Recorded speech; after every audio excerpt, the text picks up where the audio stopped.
नमस्कार। राष्ट्रीय शिक्षा नीति 2020 जब से आई है, देश में शिक्षा का भविष्य क्या होगा, इस दिशा में अपने विचार सारे देश में प्रसारित कर रही है। अलग अलग आयामों पर, अलग अलग क्षेत्रों में इस पर चर्चा हो रही है और कैसे हम राष्ट्रीय शिक्षा नीति में निर्धारित लक्ष्यों को प्राप्त करें, इनका क्रियान्वयन कैसे हो, इस पर सभी भागीदार अपने अपने स्तर पर चर्चा और प्रयास कर रहे हैं। इस दिशा में एक बड़ी जिम्मेदारी जो राष्ट्रीय शिक्षा नीति 2020 ने देश के समस्त शिक्षकों या शिक्षा से जुड़े व्यक्तियों को दी है, वह है सूचना और संप्रेषण प्रौद्योगिकी का शिक्षा में अनुप्रयोग और प्रयोग। आज इसी विषय पर बात करने के लिए मैं आपके साथ हूं।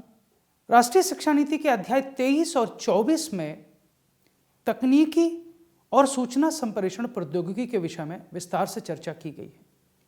लेकिन यदि हमें तकनीकी के महत्व पर दृष्टि डालनी हो तो हमें राष्ट्रीय शिक्षा नीति के आधारभूत सिद्धांतों से प्रारंभ करना होगा, जहां यह लिखा गया है कि यह नीति तकनीकी के यथासंभव उपयोग पर जोर देगी। किन किन क्षेत्रों में? अध्ययन और अध्यापन के कार्य में, भाषा संबंधी बाधाओं को दूर करने में, दिव्यांग विद्यार्थियों के लिए शिक्षा को सुलभ बनाने में और शैक्षणिक नियोजन और प्रबंधन में। हम ये कह सकते हैं कि राष्ट्रीय शिक्षा नीति 2020 तकनीकी के शिक्षा से जुड़े प्रत्येक आयाम में प्रयोग पर बल देती है, चाहे वह अध्ययन अध्यापन हो, चाहे वह दिव्यांग विद्यार्थियों की शिक्षा को सुलभ बनाना हो, चाहे भाषा संबंधी बाधाओं को दूर करना हो या शैक्षणिक नियोजन और प्रबंधन हो। अध्याय 23 में प्रौद्योगिकी के एकीकरण पर चर्चा करते हुए नीति कहती है कि हमें इस देश को डिजिटल रूप से सशक्त समाज और एक ज्ञान अर्थव्यवस्था अर्थात नॉलेज इकोनॉमी में बदलने के लिए डिजिटल इंडिया अभियान को और सशक्त बनाना होगा। प्रौद्योगिकी स्वयं शैक्षिक प्रक्रियाओं और परिणामों में सुधार के लिए अत्यंत महत्वपूर्ण भूमिका निभाएगी। ऐसा भविष्य में होगा क्योंकि सभी स्तरों पर प्रौद्योगिकी और शिक्षा के बीच द्विदिशात्मक संबंध होंगे। Bi-directional relationship between technology and education at all levels, अर्थात प्राथमिक स्तर पर, पूर्व प्राथमिक स्तर पर, माध्यमिक स्तर पर और उच्च शिक्षा के स्तर पर। हमारी राष्ट्रीय शिक्षा नीति भविष्योन्मुखी है। भविष्य में किस प्रकार की प्रौद्योगिकियां शिक्षा को प्रभावित कर सकती हैं, ये शिक्षा व्यवस्था के सुचारू संचालन में अपना योगदान करेंगी, उनका भी उल्लेख राष्ट्रीय शिक्षा नीति करती है। चाहे वह कृत्रिम बुद्धि हो, आर्टिफिशियल इंटेलिजेंस, चाहे वो मशीन लर्निंग हो, चाहे ब्लॉकचेन्स हो, स्मार्ट बोर्ड्स हो, हैंड होल्ड कंप्यूटिंग डिवाइसेज अर्थात हस्तचालित कंप्यूटिंग उपकरण हो, छात्र विकास के लिए एडेप्टिव कंप्यूटर टेस्टिंग हो या शैक्षिक सॉफ्टवेयर और हार्डवेयर के विभिन्न स्वरूप हो। नीति ये मानती है कि छात्र कक्षा में क्या और कैसे सीखते हैं, इसमें तकनीकी के प्रयोग से बदलाव आएगा और ऐसा बदलाव लाने के लिए तकनीकी और शैक्षिक दोनों मोर्चों पर व्यापक शोध की आवश्यकता है। राष्ट्रीय शिक्षा नीति में आगे राष्ट्रीय शैक्षिक प्रौद्योगिकी मंच NETF national educational technology forum की स्थापना की बात कही गई है। इसकी स्थापना हो चुकी है। NETF के कार्यों को स्पष्ट करते हुए राष्ट्रीय शिक्षा नीति कहती है कि राष्ट्रीय शैक्षिक प्रौद्योगिकी मंच विद्यालयी और उच्च शिक्षा दोनों स्तरों पर अधिगम, मूल्यांकन, नियोजन, प्रशासन, इन सब को सुधारने के लिए प्रौद्योगिकी के उपयोग के लिए विचारों के मुक्त आदान प्रदान का एक मंच होगा। अर्थात विभिन्न संस्थाएं जो शिक्षा से जुड़े विभिन्न आयामों में प्रौद्योगिकियों का प्रयोग करेंगी, उन पर अपने शोध करेंगी और उनसे जो उत्पाद निकलेंगे, उनसे जो ज्ञानार्जन होगा, वे एक दूसरे के साथ साझा करेंगे और उनकी साझेदारी का मंच कौन उपलब्ध कराएगा? वह NETF होगा। शिक्षा संस्थाएं, राज्य और केंद्र सरकारें और जितने भी हितधारक हैं, उन सबको नवीनतम ज्ञान और अनुसंधान के साथ साथ सर्वोत्तम अभ्यासों के लिए परामर्श और जो शोध के परिणाम हैं उनको साझा करने के अवसर प्रदान करने के लिए NETF एक नेतृत्व प्रदान करेगा। साथ ही प्रौद्योगिकी में समावेशन, उपलब्धता और उपयोग के लिए जो निर्णय लेने होंगे उन पर भी यह मंच कार्य करेगा। नीति आगे कहती है कि प्रौद्योगिकी आधारित हस्तक्षेपों पर केंद्र और राज्य सरकार की एजेंसियों को स्वतंत्र साक्ष्य आधारित सलाह प्रदान करेगा। कैसे? जब जब तकनीकी का प्रयोग जिन जिन क्षेत्रों में शिक्षा में होगा, उनके आंकड़ों का विश्लेषण किया जाएगा। आंकड़ों के आधार पर जो परिणाम निकलेंगे वे परिणाम साक्ष्य आधारित होंगे और उन परिणामों को ध्यान में रखते हुए केंद्र और राज्य सरकारों को सलाह देने का काम, उनकी एजेंसियों को सलाह देने का काम ये NETF करेगा। साथ ही शैक्षिक प्रौद्योगिकी में क्षमताओं का निर्माण, दोनों प्रकार की क्षमताएं, इंटेलेक्चुअल और इंस्टीट्यूशनल, अर्थात बौद्धिक और संस्थागत, यदि हम उसका प्रयोग करना जानते हैं, परंतु यदि शैक्षिक प्रौद्योगिकी की संस्थागत क्षमता का विकास नहीं हुआ है, संस्था में शैक्षिक प्रौद्योगिकी के साधन उपलब्ध नहीं है, तो हम भले ही उसका प्रयोग करना जानते हों लेकिन हम प्रयोग नहीं कर सकते। दूसरी ओर यदि शैक्षिक प्रौद्योगिकी संस्थाओं में उपलब्ध करा दी जाए परंतु हम उसका प्रयोग न जानते हों, उसका उचित प्रयोग न जानते हों, उसका किस हद तक कहाँ कैसे साझेदारी करनी है, किसमें उसका संश्लेषण विश्लेषण करना है, यदि ये न जानते हों तो भी शैक्षिक प्रौद्योगिकी के लक्ष्यों को प्राप्त नहीं किया जा सकता। ऐसे कौन से क्षेत्र हैं जहां नई नई रणनीतियों या युक्तियों की आवश्यकता पड़ सकती है और अनुसंधान और नवाचार की नई दिशाएं क्या हो सकती हैं, इस पर भी यह मंच अपने विचार देगा। यह अपेक्षा की गई है राष्ट्रीय शिक्षा नीति 2020 में कि राष्ट्रीय शैक्षिक प्रौद्योगिकी मंच शैक्षिक प्रौद्योगिकी के नव प्रवर्तकों अर्थात जो इनोवेटर्स हैं और अभ्यासियों जो प्रैक्टिशनर्स हैं, उनसे कई प्रकार के प्रमाणित आंकड़े प्राप्त करेगा, उनका नियमित प्रवाह बनाए रखेगा, अर्थात नियमित तौर पर वह आंकड़े इकट्ठे करता रहेगा, उनका विश्लेषण करता रहेगा और उसके विश्लेषण के लिए शोधकर्ताओं को विभिन्न रूपों में अपने साथ जोड़ेगा। राष्ट्रीय और अंतर्राष्ट्रीय स्तर पर जो शैक्षिक प्रौद्योगिकी में शोध कर रहे हैं, ऐसे शोधकर्ता, उद्यमी और प्रैक्टिशनर्स अर्थात अभ्यासी, उनसे इनपुट लेने के लिए इस मंच का ये कार्य होगा कि वह कई स्थानों पर क्षेत्रीय, राष्ट्रीय सम्मेलनों, कार्यशालाओं, चर्चा सत्रों का आयोजन करे और इन पर आगे की बात करे। अध्याय 23 के बिंदु 5 में कहा गया है कि तकनीकी सहायता पर कुछ क्षेत्रों में विशेष बल देने की आवश्यकता है। उन क्षेत्रों की पहचान इस राष्ट्रीय शिक्षा नीति ने की है। पहला क्षेत्र है शिक्षण अधिगम और मूल्यांकन प्रक्रियाओं में सुधार। जब तक शिक्षण अधिगम और मूल्यांकन प्रक्रियाओं में सुधार नहीं होगा तब तक तकनीकी की सहायता से आगे नहीं बढ़ा जा सकता। इसलिए तकनीकी को कहाँ किस हद तक सम्मिलित करना है शिक्षण अधिगम में और मूल्यांकन प्रक्रियाओं में, इस पर विशेष बल देने की जरूरत है। साथ ही यदि हमें तकनीकी का प्रयोग शिक्षण अधिगम में बढ़ाना है तो वह करेगा कौन? वह करेगा शिक्षक, अर्थात शिक्षक की तैयारी और शिक्षक का वृत्तिक विकास, प्रोफेशनल डेवलपमेंट, दोनों बहुत जरूरी है।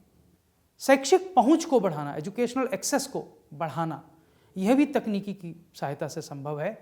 और शैक्षिक नियोजन और प्रबंधन के बहुत सारे आयाम, चाहे वह प्रवेश हो, उपस्थिति हो, मूल्यांकन हो, इन सब से संबंधित प्रक्रियाओं को शैक्षिक तकनीकी की मदद से सुव्यवस्थित किया जा सकता है।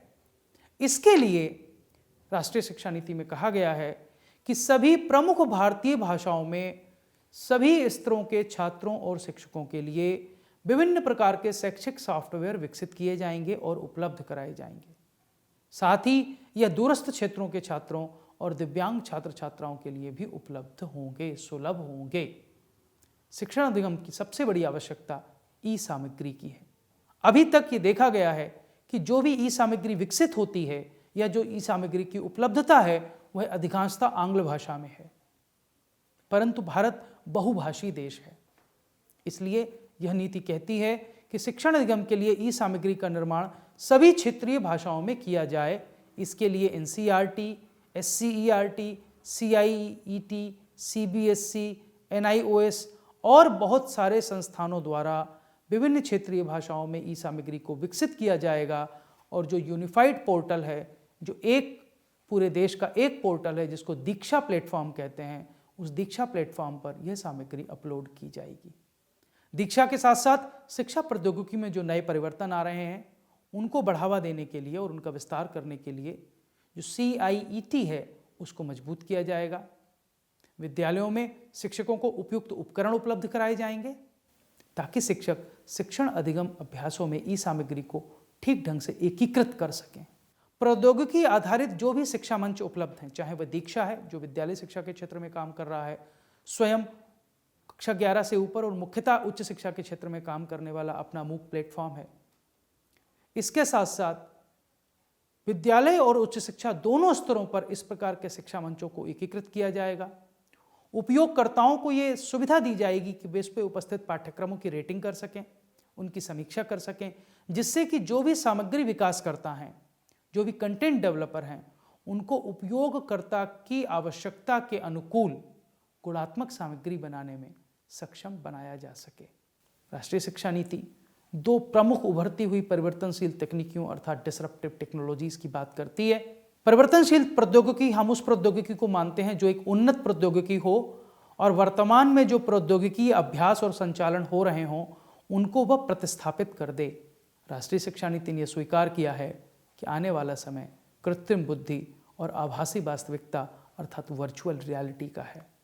हमें इस दिशा में काम करना होगा।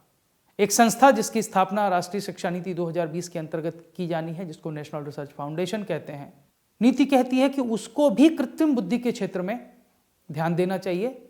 कृत्रिम बुद्धि अर्थात आर्टिफिशियल इंटेलिजेंस के क्षेत्र में मौलिक अनुसंधान को आगे बढ़ाना चाहिए और अनुप्रयोग आधारित अनुसंधान के विकास और योजनाएं बनानी चाहिए।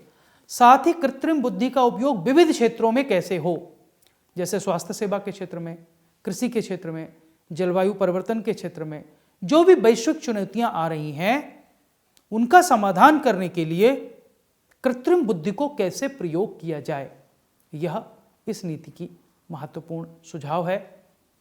यह नीति आगे कहती है कि उच्च शिक्षण संस्थाएं परिवर्तनशील प्रौद्योगिकियों पर शोध करें, इन पर ऑनलाइन पाठ्यक्रम विकसित करें, छोटे छोटे पाठ्यक्रम विकसित करें, अध्यापकों का वृत्तिक विकास अर्थात प्रोफेशनल डेवलपमेंट इन क्षेत्रों में हो।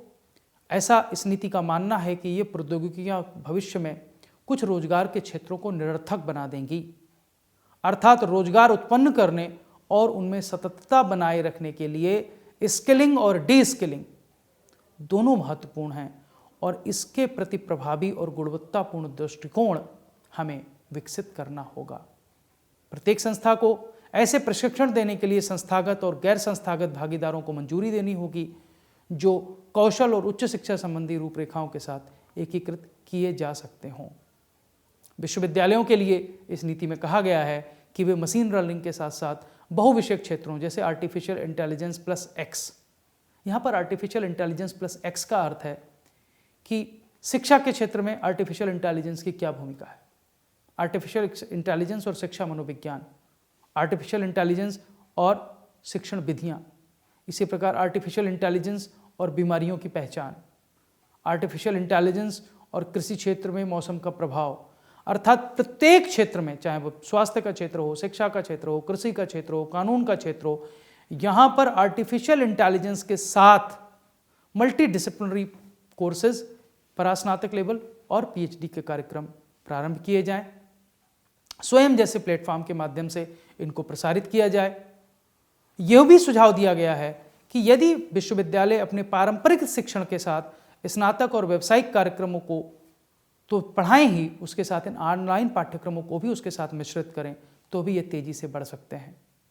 बहुत सारे ऐसे क्षेत्र हैं जैसे डेटा एनोटेशन है, इमेज क्लासिफिकेशन है, स्पीच ट्रांसक्रिप्शन है, जहाँ कृत्रिम बुद्धि की कम विशेषज्ञता की आवश्यकता होती है, इनमें प्रशिक्षण प्रदान किया जा सकता है। भारतीय भाषाओं को कैसे बच्चों को सिखाया जाए, इसमें स्वाभाविक भाषा प्रसंस्करण, नेचुरल लैंग्वेज कैसे प्रसंस्करित हो, इसके प्रयास भी हमें करने होंगे। विद्यालयी शिक्षा में आम जनता को प्रौद्योगिकी के संभावित परिवर्तनों के बारे में जागरूक करना होगा, इनसे संबंधित मुद्दों को संबोधित करना होगा, क्योंकि किसी भी प्रौद्योगिकी की स्वीकार्यता के लिए जनता की सहमति आवश्यक होती है। विद्यालय में जो समकालीन घटनाएं हैं, नैतिक मुद्दे हैं, इन पर परिवर्तनशील प्रौद्योगिकियों का क्या प्रभाव पड़ेगा, इस पर NETF या मंत्रालय की सहायता से चर्चा हो सकती है, चर्चा सामग्री विकसित की जा सकती है और सतत शिक्षा के लिए उपयुक्त शिक्षण और चर्चा सामग्री का विकास हो सकता है। राष्ट्रीय शिक्षा नीति की एक बड़ी चिंता आंकड़ों की सुरक्षा और उनका प्रबंधन है, क्योंकि वह मानती है कि कृत्रिम बुद्धिमत्ता आधारित प्रौद्योगिकी के लिए आंकड़े एक प्रमुख ईंधन हैं। ऐसे में आंकड़ों अर्थात डेटा की हैंडलिंग और उसकी सुरक्षा, इसके कानून, इसके मानक, इन सब पर जागरूकता बढ़ाने की आवश्यकता है। यदि हम ऐसा कर पाएंगे तो सभी परिवर्तनशील प्रौद्योगिकियां हमारे जीवन में बदलाव की संभावना के साथ आई हैं। वे जीवन के प्रत्येक क्षेत्र को प्रभावित करेंगी, चाहे वह स्वच्छ और नवीकरणीय ऊर्जा का क्षेत्र हो, जल संरक्षण का क्षेत्र हो, सतत खेती का क्षेत्र हो, पर्यावरण संरक्षण की बात हो, या और भी बहुत सारी पहलें हैं जिनमें हमें शिक्षा को जोड़ना होगा और छात्रों को शिक्षित के तरीकों में बदलाव लाना होगा। इस शिक्षा नीति का अध्याय 24 ऑनलाइन और डिजिटल शिक्षा में प्रौद्योगिकी के समान उपयोग को सुनिश्चित करने की बात करता है। राष्ट्रीय शिक्षा नीति ये कहती है कि भले ही प्रौद्योगिकियों में संभावित चुनौतियां हों, पर हमें इन्हें स्वीकार करते हुए इनकी अच्छाइयों का लाभ उठाना चाहिए। हम इसका लाभ कैसे उठाएं, इसके लिए पायलट अध्ययन किए जाएं, छोटे छोटे स्तर पर अध्ययन किए जाएं। कुछ संस्थाओं को इसकी जिम्मेदारी दी गई है। जो वर्तमान प्लेटफॉर्म हैं, चाहे वह स्वयं है, दीक्षा है, इन पर जो शैक्षिक पहलें चल रही हैं, उनमें गुणवत्ता कैसे लाई जाए, उनको और अनुकूलित और विस्तारित कैसे किया जाए, इस पर काम करने की आवश्यकता है। राष्ट्रीय शिक्षा नीति ये स्वीकार करती है कि ऑनलाइन और डिजिटल शिक्षा का लाभ तब तक नहीं उठाया जा सकता जब तक डिजिटल इंडिया अभियान, किफ़ायती कंप्यूटिंग उपकरण की उपलब्धता जैसे प्रयासों को हम पूरा नहीं करते। ऑनलाइन और डिजिटल शिक्षा के लिए प्रौद्योगिकी का उपयोग और पर्याप्त रूप से समानताओं की चिंताओं को दूर करना दोनों आवश्यक है। राष्ट्रीय शिक्षा नीति तकनीकी के बेहतर प्रयोग के लिए शिक्षक प्रशिक्षण पर बल देती है।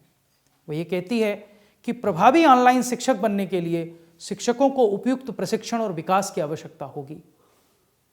आज देश में बड़े पैमाने पर ऑनलाइन परीक्षाएं आयोजित करने की आवश्यकता है, लेकिन इसकी अपनी चुनौतियां हैं।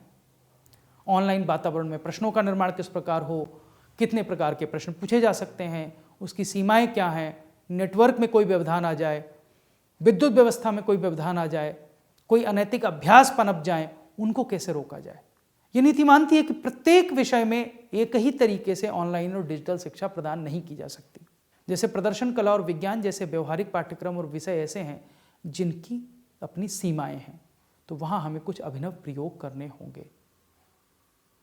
इसलिए नीति मानती है कि जब तक ऑनलाइन शिक्षा को अनुभवात्मक और गतिविधि आधारित शिक्षा अर्थात एक्सपीरियंशियल और एक्टिविटी बेस्ड लर्निंग के साथ हम मिश्रित नहीं करेंगे, तब शायद ये एक स्क्रीन आधारित शिक्षा बनकर रह जाएगी, जिसमें सीखने के सामाजिक, भावनात्मक और मनोगत्यात्मक आयामों पर सीमित ध्यान दिया जाएगा। हमें इससे बचने की आवश्यकता है। राष्ट्रीय शिक्षा नीति के बिंदु 24.4 में प्रौद्योगिकी के बेहतर प्रयोग के लिए, बेहतर एकीकरण के लिए कुछ पहलों का सुझाव दिया गया है, जिसमें पहली पहल है ऑनलाइन शिक्षा के लिए पायलट अध्ययन। ऑनलाइन शिक्षा के क्या लाभ हैं, इसको कैसे एकीकृत कर सकते हैं, किन क्षेत्रों में जा सकते हैं, ई सामग्री का कौन सा सबसे पसंदीदा स्वरूप हो सकता है, किस प्रकार से परीक्षाएं ली जा सकती हैं, इन संबंधित सभी क्षेत्रों के लिए NETF, CIET, NIOS, IGNOU, IIT, NIT आदि संस्थाओं को ये जिम्मेदारी दी गई है कि वे ऑनलाइन शिक्षा के क्षेत्र में पायलट अध्ययन करें और उसके जो परिणाम आएँ उससे पूरे देश को परिचित कराएं, ताकि इस दिशा में आगे बढ़ा जा सके। डिजिटल इंफ्रास्ट्रक्चर को मजबूत किया जाए। शिक्षा के क्षेत्र में मुक्त, परस्पर और विकसित सार्वजनिक डिजिटल आधारभूत संरचना की आवश्यकता है। इसमें निवेश किया जाना चाहिए, जिससे कि कई प्लेटफॉर्म और पॉइंट सॉल्यूशंस विकसित हो सकें।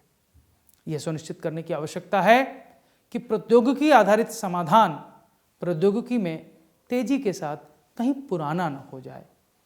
जितने भी ऑनलाइन शिक्षण प्लेटफॉर्म और उपकरण हैं, जैसे स्वयं और दीक्षा, उसमें शिक्षकों को शिक्षार्थियों की प्रगति की निगरानी के लिए व्यवस्था होनी चाहिए। पाठ्यक्रम के निर्माण के लिए, सीखने में खेल और सिमुलेशन के लिए, ऑगमेंटेड रियलिटी और वर्चुअल रियलिटी के लिए एक डिजिटल भंडार को विकसित किया जाए और कई भाषाओं में मनोरंजक शिक्षण उपलब्ध कराया जाए, जिससे भारतीय कला और संस्कृति का गेमिफिकेशन और इससे जुड़े ऐप्स का विकास भी सम्मिलित है। साथ ही छात्रों को ई सामग्री के विकास के लिए एक विश्वसनीय व्यवस्था उपलब्ध कराई जाए। नीति बार बार ये कहती है कि जब तक हम डिजिटल विभाजन का समाधान नहीं खोज लेते, तब तक ऑनलाइन शिक्षा या प्रौद्योगिकी आधारित शिक्षा को जन जन तक नहीं पहुंचा सकते। इसलिए ये नीति सुझाती है कि जो मौजूदा संचार माध्यम हैं, जैसे टेलीविज़न है, रेडियो है, सामुदायिक रेडियो है, इसका अधिक से अधिक प्रसारण और प्रसार किया जाए। सभी भारतीय भाषाओं में सामग्री को विकसित किया जाए। विज्ञान विषयों में या ऐसे विषयों में जहाँ प्रयोगशाला की आवश्यकता है, वहाँ पर दीक्षा, स्वयं और स्वयंप्रभा जैसे मौजूदा प्लेटफॉर्म्स को वर्चुअल लैब्स के साथ जोड़ा जाए। उपयुक्त डिजिटल उपकरणों में प्री लोडेड सामग्री वाले टैबलेट वितरण किए जा सकते हैं, इसकी भी संभावना पर विचार किया जा सकता है। शिक्षकों के लिए प्रशिक्षण और प्रोत्साहन की व्यवस्था हो। ऑनलाइन मूल्यांकन और परीक्षाओं पर काम करने के लिए जो प्रस्तावित राष्ट्रीय मूल्यांकन केंद्र अर्थात परख की बात है, वह विभिन्न स्कूल बोर्ड, NTA व अन्य सभी निकायों के साथ मिलकर ये जांचे कि किस प्रकार एक मानकीकृत मूल्यांकन किया जा सकता है, किस प्रकार मूल्यांकन विश्लेषण की विभिन्न संरचनाएं हो सकती हैं, किस प्रकार तकनीकी आधारित मूल्यांकन ढांचे का डिजाइन और क्रियान्वयन किया जा सकता है। यह नीति सुझाती है कि हमें अब एक प्रतिमान की बजाय मिश्रित प्रतिमानों की ओर जाना होगा, वह ज़्यादा प्रभावी होंगे और साथ ही NETF व अन्य सभी निकायों को ऑनलाइन और डिजिटल शिक्षण के लिए सामग्री, प्रौद्योगिकी और शिक्षण के मानक स्थापित करने होंगे। यह नीति यह भी कहती है कि विद्यालय और उच्च शिक्षा दोनों को ई शिक्षा की आवश्यकताओं को पूरा करने के लिए डिजिटल बुनियादी ढांचे, डिजिटल सामग्री और क्षमता निर्माण के लिए एक समर्पित इकाई का विकास करना होगा। एक ऐसा लाइव इकोसिस्टम डेवलप करना होगा, एक ऐसा जीवंत पारिस्थितिकी तंत्र विकसित करना होगा जो न केवल भारत के आकार, विविधता और समानता की चुनौतियों का समाधान करे, बल्कि प्रौद्योगिकी में तेजी से बदलाव को ध्यान रखते हुए विकसित हो, क्योंकि प्रौद्योगिकी गुजरते समय के साथ पुरानी हो जाती है। इसका हमें सदैव ध्यान रखना चाहिए। इस इकाई में ये सुझाव दिया गया है कि प्रशासन, शिक्षा, शैक्षिक प्रौद्योगिकी, डिजिटल शिक्षण और मूल्यांकन और ई-गवर्नेंस आदि सभी क्षेत्रों के विशेषज्ञों को सम्मिलित किया जाए। कुल मिलाकर हम ये कह सकते हैं कि राष्ट्रीय शिक्षा नीति 2020 भविष्योन्मुखी शिक्षा, जो कि तकनीकी केंद्रित शिक्षा होगी, तकनीकी आधारित शिक्षा होगी, उसकी बात करती है। यह नीति हमें सुझाती है कि आने वाला समय तकनीकी आधारित शिक्षण का है। अक्सर अध्यापक एक प्रश्न उठाते हैं, क्या तकनीकी शिक्षक को प्रतिस्थापित कर देगी? तो मैं ये कहकर अपनी बात समाप्त करूंगा कि नहीं, शिक्षक को तकनीकी कभी प्रतिस्थापित नहीं करेगी, परंतु इस बात की पूरी संभावना है कि आने वाले समय में वे शिक्षक जो तकनीकी का प्रयोग करते हैं, वे उन शिक्षकों को प्रतिस्थापित कर दें जो तकनीकी का प्रयोग ना कर सके, क्योंकि तकनीकी का शिक्षा में प्रयोग दिन ब दिन बढ़ेगा और हमें अपने विद्यार्थियों को इसका अधिकतम लाभ दिलाने के लिए खुद को तकनीकी कौशलों के साथ विकसित करना होगा, नए कौशल सीखने होंगे और एक तकनीकी सहायतित अधिगम परिवेश विकसित करने में अपना योगदान देने के लिए स्वयं को तैयार करना होगा। आप सभी का बहुत बहुत धन्यवाद।